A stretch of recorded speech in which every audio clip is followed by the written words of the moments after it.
यहाँ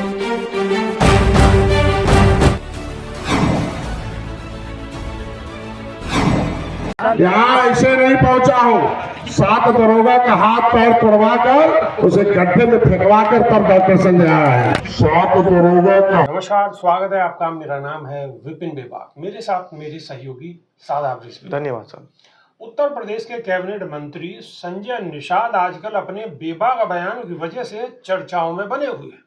सुल्तानपुर की एक जनसभा में संजय निषाद ने कहा कि हम यहाँ ऐसे ही नहीं पहुंचे हैं, 7 दरोगा के हाथ पैर तोड़वाकर उसे गड्ढे में फेंकवाकर तब मैं यहाँ पहुंचा हूं। निषाद के बयान से जुड़ा वीडियो सोशल मीडिया पर जमकर वायरल हो रहा है। वीडियो में नजर आ रहा है कि कैसे निषाद की बातों को सुनकर जनसभा में मौजूद लोग तालियां पीट रहे हैं।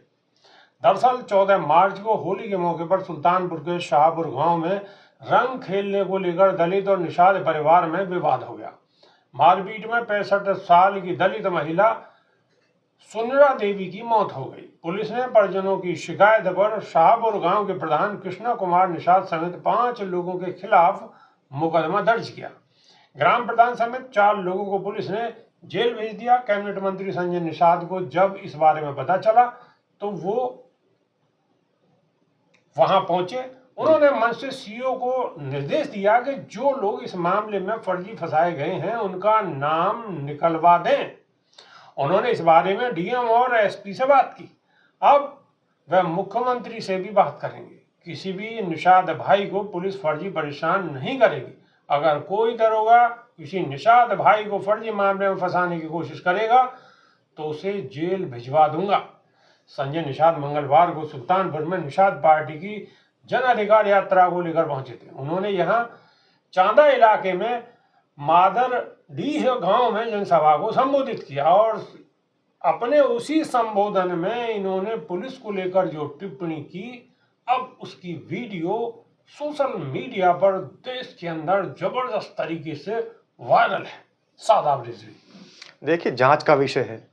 मदारडी गांव में जो संजय निषाद ने इस तरीके का बयान दिया है वो साफ साफ तौर पर बताता है कि जिस तरीके से पुलिसकर्मियों की हत्याएं हुई हैं, जैसे बहुत सारे जो सब इंस्पेक्टर थे उत्तर प्रदेश पुलिस में तैनात, उनकी जगह जगह लाशें मिली, कई जगह उनको मारकर फेंक दिया गया, उनमें जांच चलती रही, हत्यारों का पता नहीं चला। तो इससे कहीं ना कहीं ये निशानदेही संजय निषाद के बयान से मिल रही है कि आखिर इन हत्याओं के पीछे किसका हाथ था।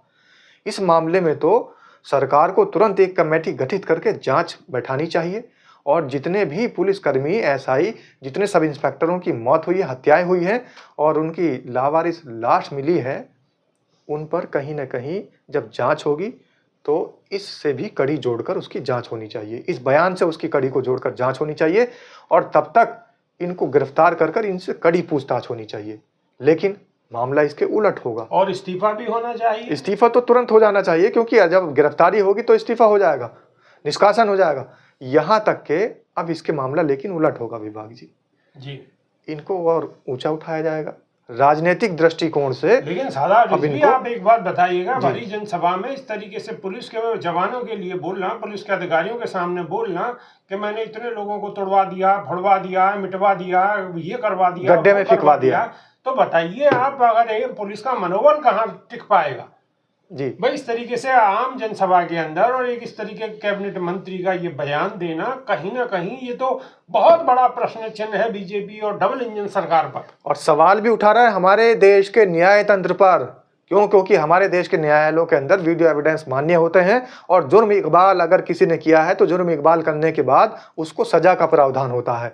अब देखने वाली बात यह होगी, जुर्म इकबाल तो वो कर चुके हैं और वीडियो भी उनकी वायरल हो रही है, तो वीडियो एविडेंस के तहत जुर्म इकबाल किए हुए अपराधी पर जो सजा का प्रावधान है, क्या इन पर वो सजा का प्रावधान लागू होगा, ये देखने वाली बात होगी। या फिर सत्ताधारी पार्टी की के पक्षधर होने की वजह से इनको बचा दिया जाएगा और उसकी एवज में जैसा कि होता चला आया है कि जो जितना गुंडागर्दी का, जो जितना उन्मादी बयान देता है, जो जितना भड़काऊ बयान देता है, भारतीय जनता पार्टी की पुरानी एक नीति रही है कि वो उसको उतना ही ज़्यादा और ऊपर पहुंचा देते हैं और राजनीतिक दृष्टिकोण से उसको कहीं ना कहीं किसी पद पर और ज़्यादा नवाज दिया जाता है।